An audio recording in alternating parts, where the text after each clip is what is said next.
स्कंद 10वा अध्याय 57वा स्यमंतक शतधन्व्याचा उद्धार आणि अक्रूराला पुन्हा द्वारकेला बोलावणे. श्रीशुक म्हणतात, लाक्षागृहाला लावलेल्या आगीमुळे पांडवांचा केसही वाकडा झाला नाही. हे जरी श्रीकृष्णांना माहीत होते तरी सुद्धा कुंती आणि पांडव जळून मेले आहेत हे कळल्यावर कुळाची रीत पाळण्यासाठी ते बलरामांसह हस्तिनापुराला गेले. तेथे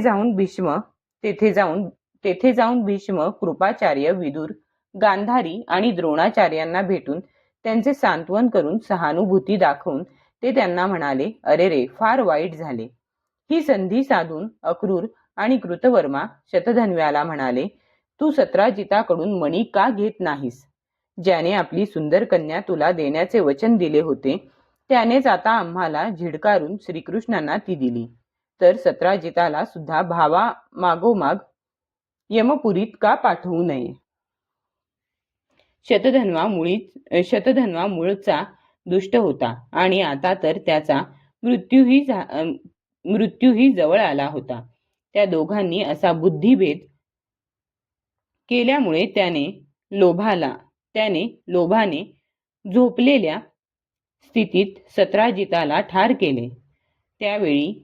यावेळी त्याच्या स्त्रिया अनाथाप्रमाणे रडू ओरडू लागल्या.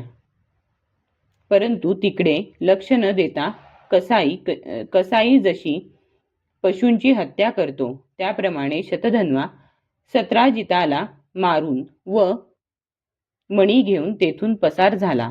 वडिलांना मारलेले पाहून सत्यभामा शोकाकुल झाली आणि बाबा माझा घात झाला म्हणून विलाप करू लागली. मधून मधून ती बेशुद्धही पडत होती. नंतर पित्याचे शव तेलाच्या कढईत ठेवून ती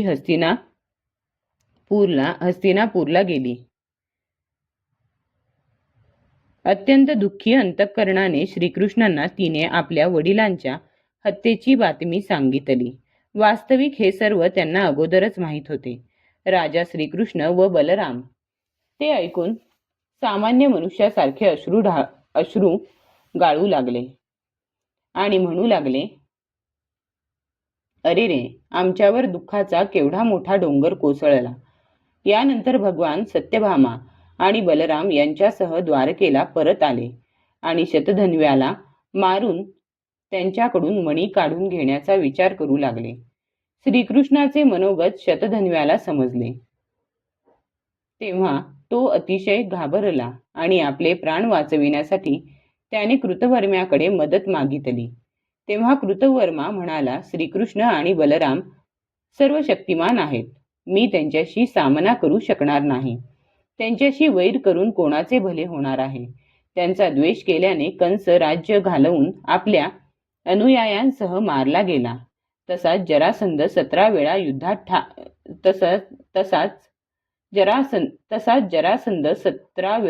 युद्धात हार पत्करून रथाशिवायच राजधानीकडे परत गेला. जेव्हा कृतवर्म्याने त्याला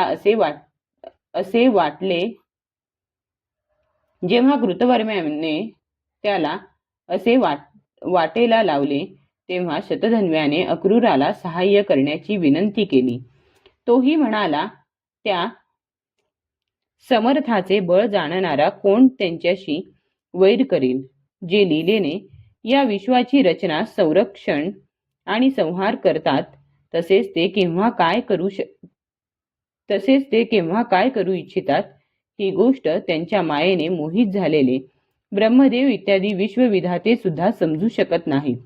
7 वर्षांचे असतानाच ज्यांनी एका हातानेच गोवर्धन पर्वत जमिनीतून उखडला आणि लहान मुलाने पावसाळी छत्री धरावी त्याप्रमाणे उचलून धरला, मी तर त्या अचाट कर्मे करणाऱ्या भगवान श्रीकृष्णांना नमस्कार करतो. ते अनंत, अनादी, निष्क्रिय आणि आत्मस्वरूप आहेत. मी त्यांना नमस्कार करतो. अक्रूरानेही त्याला असे वाटेला लावले. तेव्हा शतधन्व्याने तो स्यमंतक मणी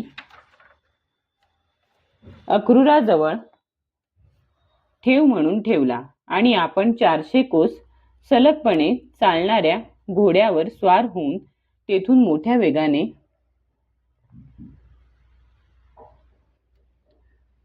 मोठ्या वेगाने निघून गेला.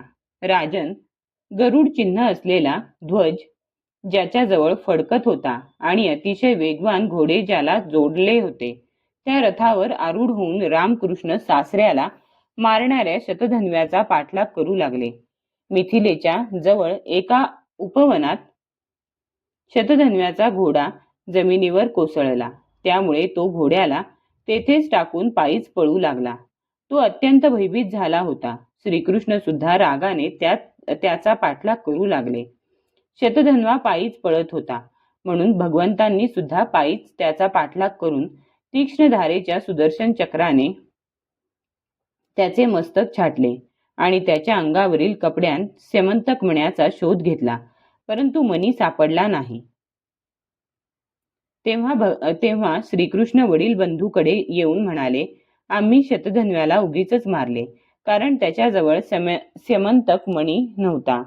तेव्हा बलराम म्हणाले, शतधन्व्याने स्यमंतक मणी कोणाजवळ तरी ठेवला आहे, यात शंका नाही. आता तू द्वारकेला जा आणि त्याचा शोध घे. मला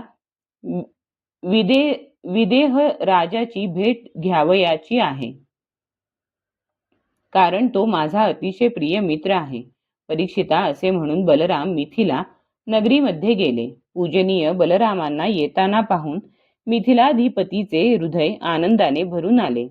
त्याने ताबडतोब आसनावरून उठून पूजा साहित्याने त्यांची यथासांग पूजा केली. यानंतर बलराम काही वर्षे मिथिला नगरीतच राहिले. महात्मा जनकाने अतिशय प्रेमाने आणि सन्मानाने त्यांना ठेवून घेतले. त्यानंतर योग्य वेळी धृतराष्ट्र पुत्र सुयोधनाने बलरामांकडून गदायुद्धाचे शिक्षण घेतले. प्रिय पत्नी सत्यभामेचे आवडते कार्य करून भगवान श्रीकृष्ण द्वारकेला परतले आणि त्यांनी शतधन्व्याला मारले, परंतु स्यमंतक मणी त्याच्याजवळ मिळाला नाही, असे त्यांनी सत्यभामेला सांगितले. त्यानंतर त्यांनी बांधवांसह आपले सासरे सत्राजित यांच्या सर्व और्ध्व दैहिक क्रिया करविल्या. अक्रूर आणि कृतवर्मा यांनी शतधन्व्याला सत्राजिताच्या वधासाठी उद्युक्त केले होते, म्हणून श्रीकृष्णांनी शतधन्व्याला मारलेले ऐकून ते अत्यंत भयभीत होऊन द्वारकेतून पळून गेले. परीक्षिता, काही लोक म्हणतात की अक्रूर द्वारकेतून निघून गेल्यानंतर द्वारकेत राहणाऱ्यांना अनेक प्रकारच्या संकटांना तोंड द्यावे लागले. दैविक आणि भौतिक कारणांनी तेथील नागरिकांना वारंवार शारीरिक आणि मानसिक कष्ट सहन करावे लागले. परंतु जे असे म्हणतात ते या अगोदर सांगितलेल्या गोष्टी विसरून जातात, ज्या श्रीकृष्णांच्या मध्ये सर्व मुनी निवास करतात, त्यांचे निवासस्थान असलेल्या द्वारकेत उपद्रव होईल, हे कधीतरी शक्य आहे काय? त्यावेळी नगरातील वृद्ध नागरिक म्हणाले, एकदा काशी नरेशाच्या राज्यामध्ये पाऊस पडत नव्हता. तेव्हा त्यांनी आपल्या राज्यात आलेल्या अक्रूराचा पिता श्वफल्क याला आपली कन्या गांदिनी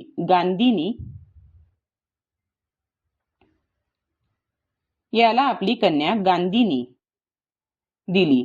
तेव्हा त्या राज्यात पाऊस पडला. अक्रूर सुद्धा श्वफल्काचाच पुत्र आहे आणि त्याचाही तसाच प्रभाव आहे. अक्रूर सुद्धा श्वफल्काचाच पुत्र आहे आणि त्याचाही तसाच प्रभाव आहे. म्हणून तो जेथे राहतो तेथे भरपूर पाऊस पडतो आणि तेथे कोणत्याही प्रकारचे कष्ट, रोगराई इत्यादी उपद्रव होत नाहीत. परीक्षिता, त्या लोकांचे हे म्हणणे ऐकून भगवंतांनी विचार केला की या उपद्रवाचे एवढे एकच कारण आहे. हे माहीत असून सुद्धा भगवंतांनी दूत पाठवून अक्रूराला शोधून आणून त्याला म्हटले. भगवंतांनी त्याचा मोठा सत्कार केला आणि गोड गोड गोष्टी बोलून त्याच्याशी संभाषण केले. नंतर सर्वांचे अंतःकरण जाणणारे भगवान हसत हसत अक्रूराला म्हणाले, हे दानशूर काका, संपत्ती देणारा स्यमंतक मणी शतधन्व्याने आपल्याजवळ ठेवला आहे. ही गोष्ट आम्हाला अगोदरच माहीत होती. सत्राजिताला पुत्र नसल्यामुळे त्याच्या मुलेच त्यांना तिलांजली देऊन पिंडदान करतील, त्याचे ऋणही फेडतील आणि त्यातून जे काही शिल्लक राहील त्याचे उत्तराधिकारी होतील. अशा रीतीने जरी तो मणी माझ्याकडेच असला पाहिजे तरी सुद्धा तो तुमच्या जवळच ठेवा, कारण आपण व्रतनिष्ठ आहात. शिवाय तो मणी इतरांना सांभाळणे कठीण आहे, परंतु माझ्या थोरल्या बंधूंना त्या मण्यासंबंधी माझ्यावर विश्वास नाही. म्हणून हे अक्रूरा, आपण तो मणी दाखवून आमच्या बांधवांची शंका दूर करून त्यांना समाधान द्या. त्या मण्याच्या सामर्थ्यावरच आपण आजकाल लागोपाठ सोन्याची वेदी बनवून यज्ञ करीत आहात. श्रीकृष्णांनी अशा प्रकारे त्याची समजूत घातली. तेव्हा अक्रूराने वस्त्रात लपवून ठेवलेला तो सूर्यासारखा प्रकाशमान मणी बाहेर काढला आणि श्रीकृष्णांना दिला. श्रीकृष्णांनी तो स्यमंतक मणी आपल्या बांधवांना दाखवून आपल्यावर आलेला आळ दूर केला आणि तो मणी अक्रूराला परत दिला. सर्व शक्तिमान, सर्वव्यापक भगवान श्रीकृष्णांच्या पराक्रमांनी परिपूर्ण असे हे आख्यान सगळी पापे दूर करणारे व परम मंगलमय आहे. जो हे वाचतो, ऐकतो किंवा याचे स्मरण करतो तो सर्व प्रकारची अपकीर्ती आणि पापांपासून मुक्त होऊन शांती प्राप्त करून घेतो. अध्याय 57 समाप्त.